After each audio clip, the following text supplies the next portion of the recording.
Salut à tous et bienvenue sur la chaîne Esquisse Miniature où dans cette vidéo on va voir comment imprimer ce genre de modèle, donc en fait du très gros, ça peut être des figurines mais ça peut être autre chose, bref du multipart et faire des petites statuettes, des trucs plutôt cool.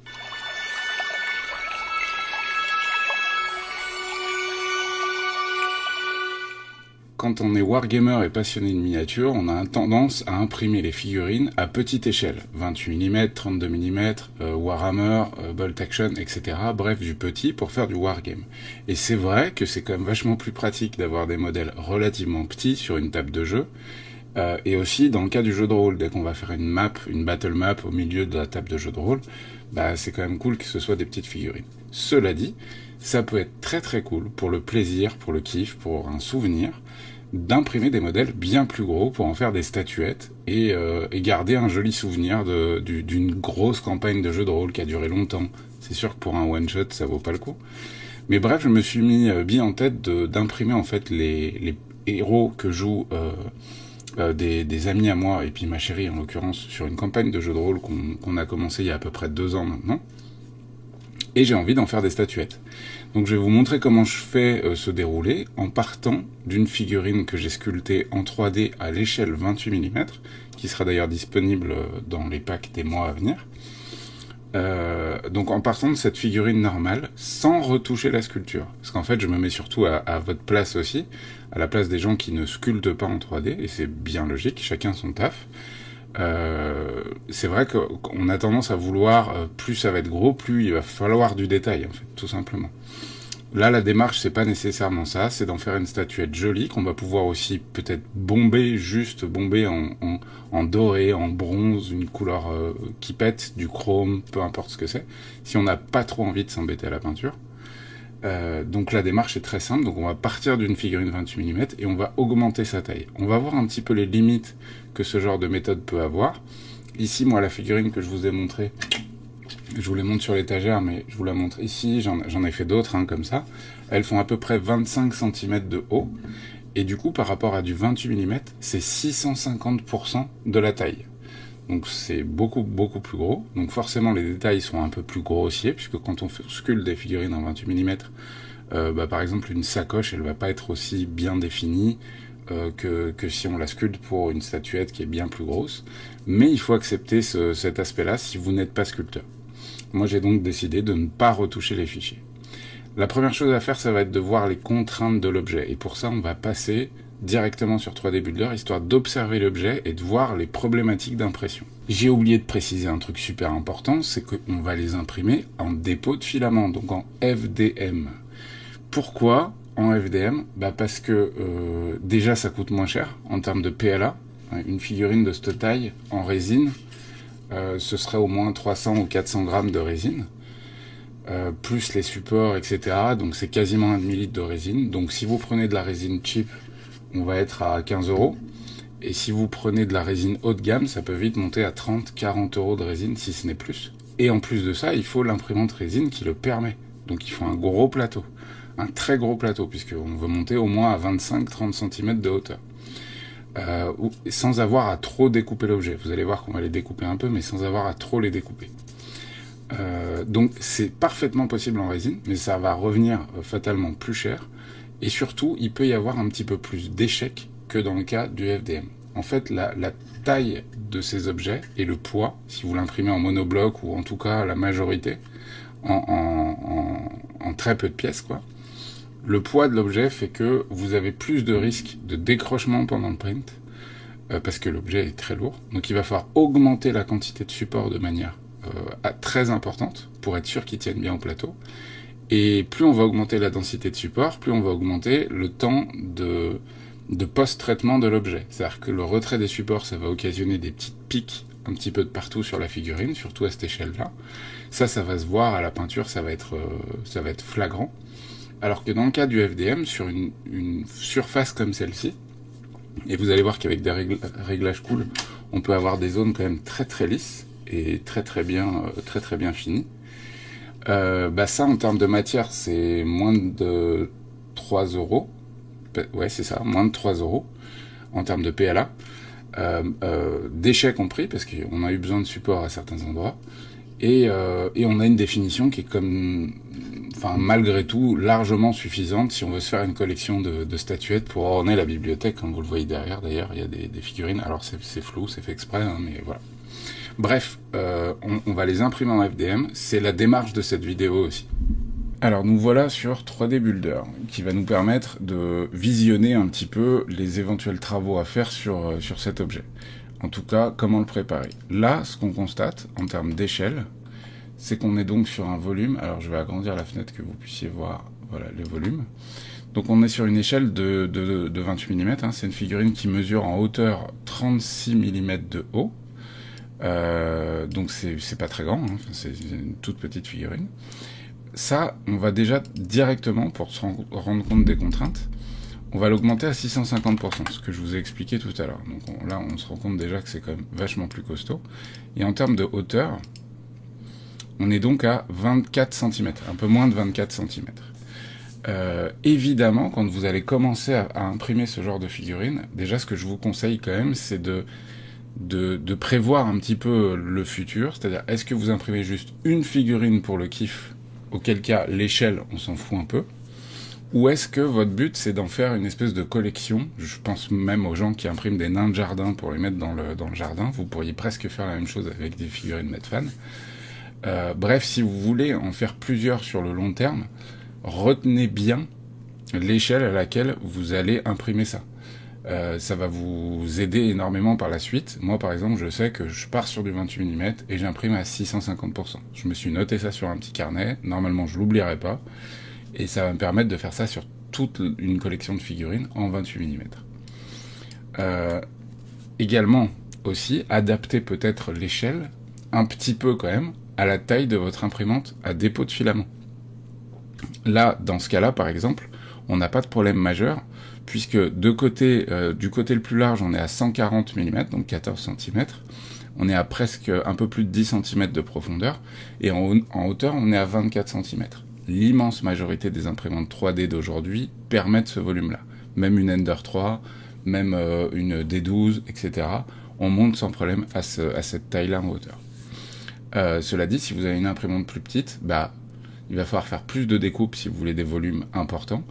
Et au-delà de ça, il va falloir aussi, il va falloir faire plus de découpes, tout simplement. Donc peut-être que ça vaut le coup, si votre imprimante monte par exemple à 20 cm de hauteur, est-ce que c'est vraiment embêtant si finalement l'échelle est inférieure et que vous imprimez en 500% par exemple, pour avoir des figurines qui atteignent tout juste les 199 mm de hauteur, pour éviter d'avoir à faire de la découpe. Puisque la moindre découpe, ça va être du travail ensuite, avec Milliput, Green Stuff pour combler les trous, parce que le FDM implique forcément quelques petits défauts quand on va faire du collage. Bref, on va observer cette figurine. Alors cette figurine, on va volontairement l'imprimer comme ça. C'est exactement ce que j'ai fait sur le modèle que je viens de vous montrer. On va l'imprimer directement comme ça. Mais je vais vraiment, comme je le fais d'habitude, être honnête. Ici, là, le bâton qu'il y a ici, le bâton qui est là dans sa main droite, la partie basse là, ça, je sais d'avance, puisque je fais la vidéo après, que ça va occasionner un problème. Cette partie-là, elle va se décrocher en fait. Donc, ce que je pourrais faire déjà par défaut, c'est fractionner mon objet en conservant bien les deux et découper juste la partie inférieure du bâton. Donc on est d'accord, quand je fais la découpe comme ça, je fractionne bien le tout en deux. Alors ça peut occasionner à ce moment-là des erreurs de mèche à ce moment-là, donc vous allez devoir faire une réparation d'objet, mais normalement 3D Builder s'en sort plutôt bien. Et ce qu'on va faire, c'est que parce qu'en fait le problème, le bâton ne touche pas le sol, pas vraiment le sol. Du coup, il y aura trop de support, ça va pas tenir, ça va être une zone trop fine, etc. Donc il va y avoir un problème, c'est sûr. Donc là, ce qu'on va faire, c'est que j'attends juste la fin de la réparation. On va découper le bâton et on va l'imprimer à l'envers, à côté. Donc là, je dissocie les parties. Ensuite, je sélectionne mon bâton, je regroupe le reste. Je peux même regrouper la suite. Ok. Et du coup, je vais prendre juste mon bâton, que je vais retourner de 180 degrés comme ça, et que je vais fixer sur le plateau au niveau du Z, tout simplement. Donc celui-ci sera imprimé, je pourrais même l'imprimer avant ou après, ou sur le même plateau à part, peu importe. Et là, j'aurai beaucoup moins de problèmes. Déjà parce que j'ai une zone d'accroche qui va être plus pertinente, beaucoup plus plate, parfaite. Et au-delà de ça, je vais pouvoir mettre un brim autour pour être sûr que ça se décolle pas pendant l'impression si jamais il y a un frottement de la buse sur la dernière couche imprimée. Et on va pouvoir mettre des supports sans aucun problème. Ici, ici, bref, à différents endroits pour que ça s'imprime. Pour le reste, sur cette figurine, je sais qu'il n'y a pas de problème. Parce que je l'ai déjà fait, en fait, tout simplement. Mais il y a quand même des zones de contrainte qui peuvent être inquiétantes. Évidemment, on va mettre des supports sur les deux bras, sous les deux bras. Évidemment, on va mettre des supports sous toute la partie inférieure du manteau pour permettre la première couche. Donc on peut savoir d'avance que si on met des supports sur toute la partie inférieure du manteau, au moment où on va retirer les supports, on n'aura pas une surface lisse. Mais vu que c'est en dessous du manteau, on s'en fiche.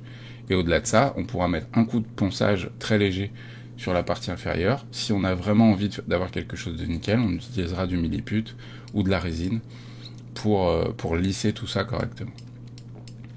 Donc là, on a un objet qui est à peu près fini. Donc ce que je vais faire, c'est que je vais le sauvegarder. Hop. Et on va le passer directement sur un slicer, histoire de voir comment on peut poser les supports sur cet objet-là. On a vu les contraintes majeures dans l'ensemble, il n'y en aura pas d'autres. Le chapeau sur la partie arrière, oui, il y aura peut-être une petite problématique, notamment ici. Mais on peut ajouter un support sans problème majeur, bien que des imprimantes comme la Bamboo aient réussi à l'imprimer sans aucun souci. Et du coup, on va passer sur le slicer Bambu Lab Studio. Donc, on est sur Bambu Lab Studio. Alors, je vais changer la couleur du filament, mais c'est vraiment juste pour que vous puissiez voir un peu mieux la figurine. Hop, ok, voilà. En vrai, mon filament est noir, mais on s'en fiche, la couleur n'a pas trop d'importance. Alors là, je suis en réglage TPU, mais prenez pas compte de cet aspect-là. J'ai donc importé mon objet.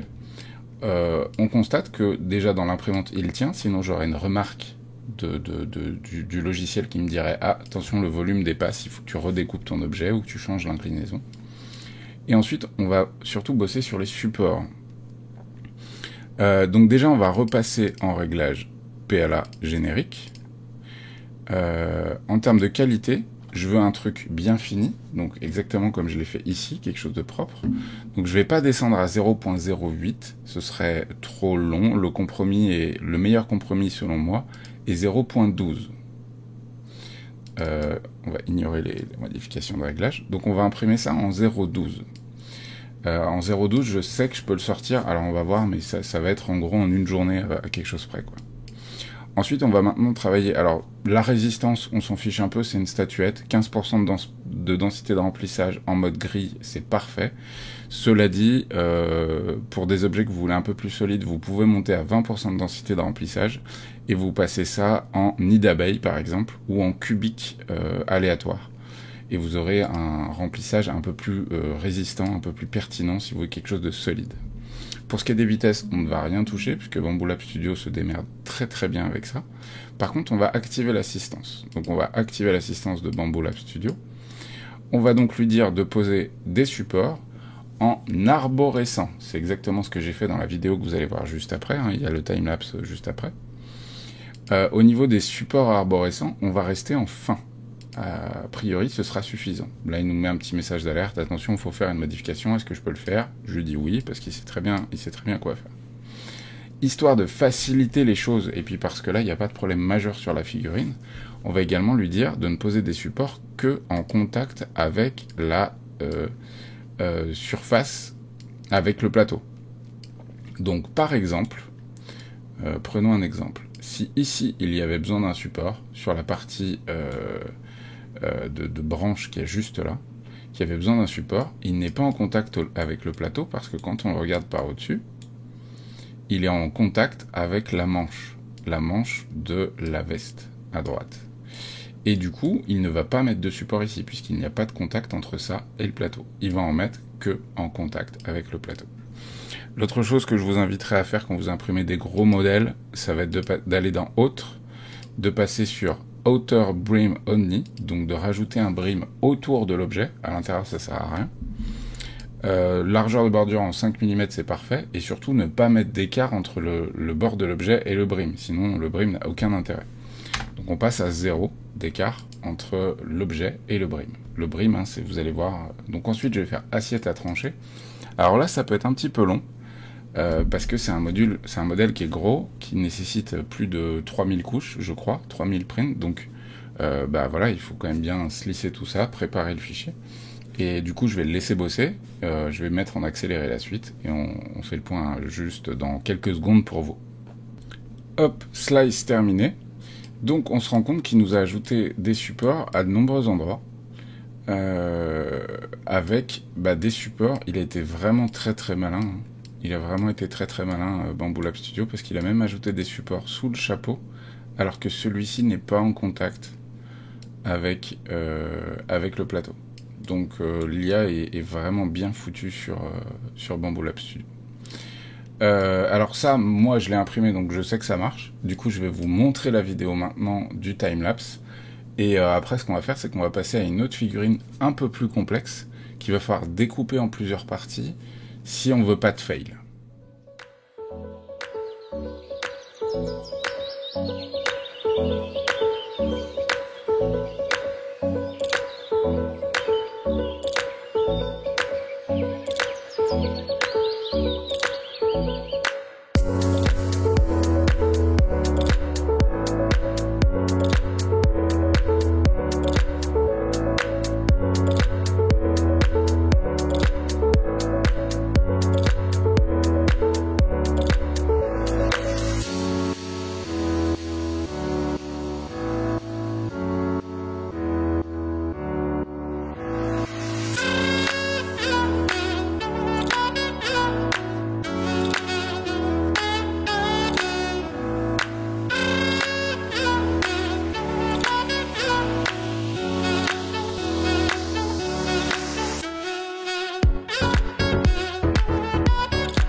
Alors ici, je vous présente Karl. La figurine d'avant, c'était donc Sophia, cette figurine qui joue dans l'univers de Warhammer, bref, peu importe. Je vous présente Karl, qui est un solide guerrier qui utilise un espèce de pistolet à répétition impériale et une targe dans l'autre main.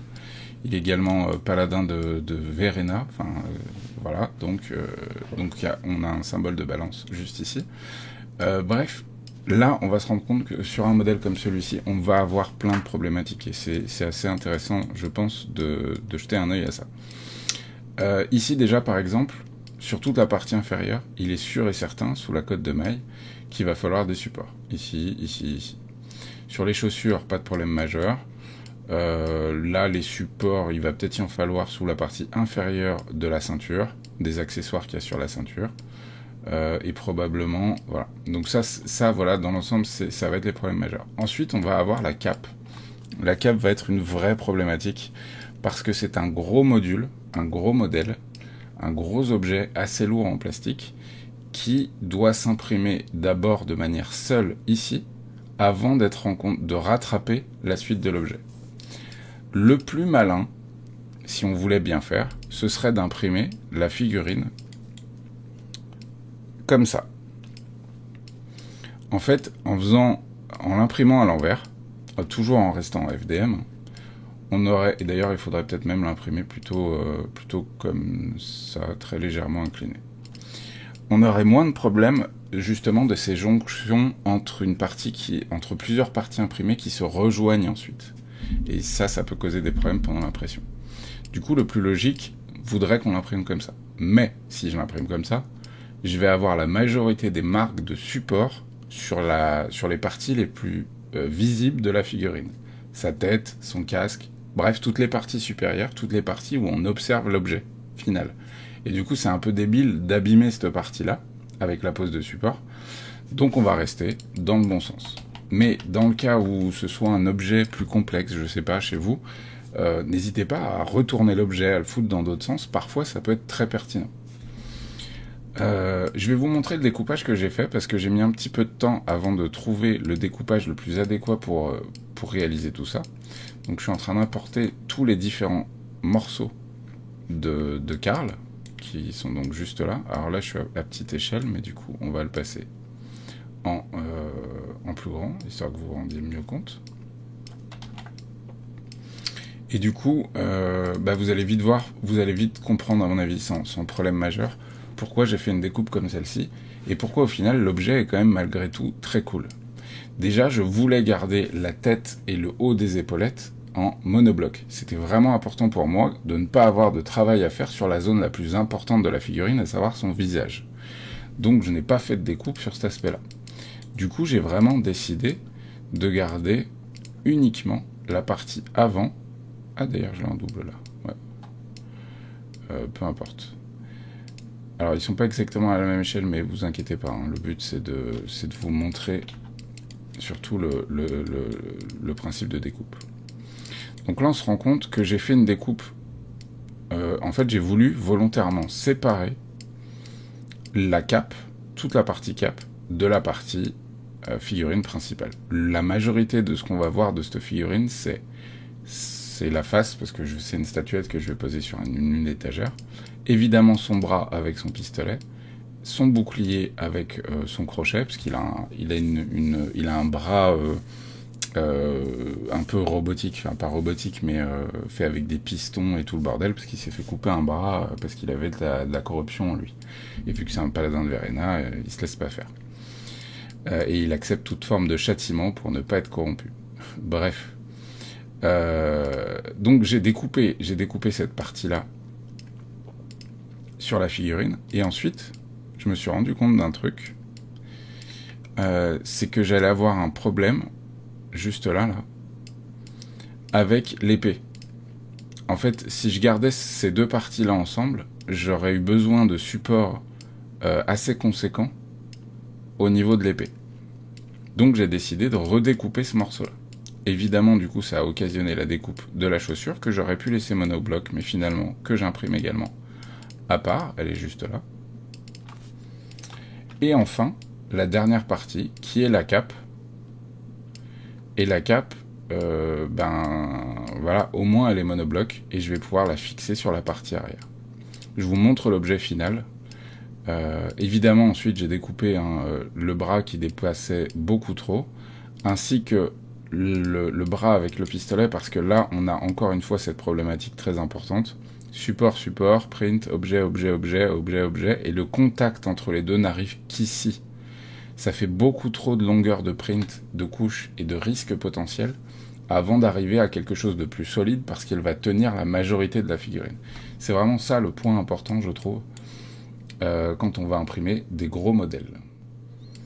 Et du coup, on est de retour sur Bambu Lab Studio, et là, on se rend compte que, de par le fait qu'on a découpé l'objet en plusieurs objets, maintenant il va falloir étaler le print sur plusieurs plateaux. On n'a plus trop le choix, mais en même temps, ça va être aussi une sécurité. Ça va être une sécurité de si jamais on se foire sur un truc, sur un plateau, c'est moins grave, c'est moins long, etc.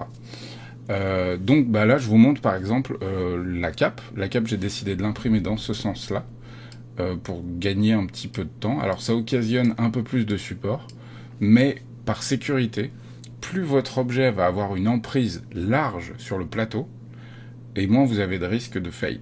Quand vous allez imprimer par exemple une tige toute droite qui mesure 25 cm de haut par 1 cm de diamètre, vous avez plus de chance, enfin de malchance en l'occurrence, qu'à un moment, il y a un très léger frottement de la buse sur l'application d'une des couches qui va occasionner le fait que votre tige, elle va bouger jusqu'au moment où elle risque de se décrocher et de tomber.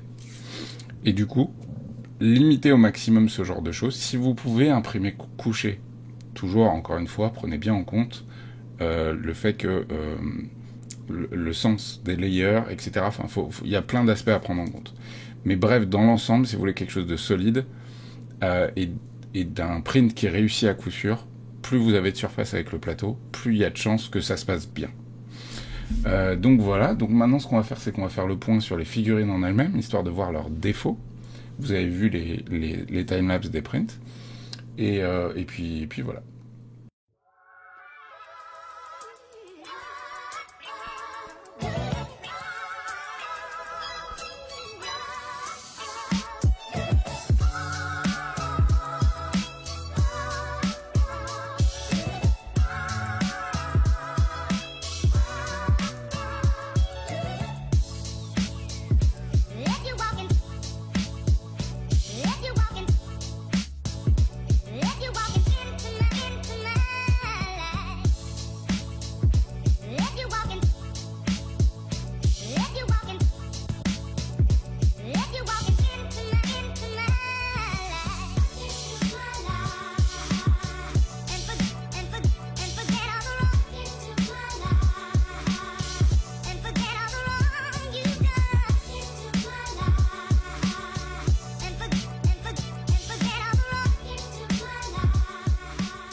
Alors observons la figurine qui a été le plus simple entre guillemets à imprimer. On a une définition qui est quand même franchement très très cool. Alors je suis désolé, mais au niveau des reflets, peut-être que voilà, c'est du filament silk, donc il est probable que ça renvoie à quelques reflets. Bref, on a un print vraiment très très cool, très propre. On observe quand même donc toutes les parties inférieures juste là, donc comme je l'avais prévu, hein, vu qu'il y avait pas mal de supports, on a quelques traces, mais vu que c'est les parties inférieures, on s'en fiche.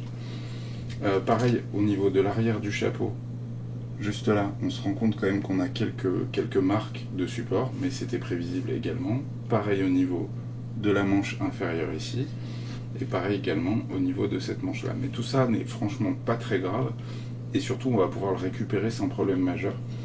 Avec un peu de feu déjà, avec un briquet tout simplement, en réécrasant un petit peu la zone, et ensuite avec de la résine liquide par exemple, ou du grain stuff, milliput, etc.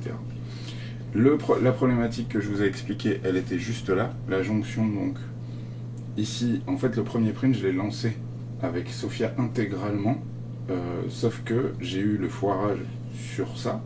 Donc j'ai eu des spaghettis sur cette partie-là, ce qui est ce à quoi je m'attendais. Mais tout le reste, c'est bien imprimé sans problème. Du coup, j'ai relancé ensuite un print avec uniquement la partie inférieure du bâton.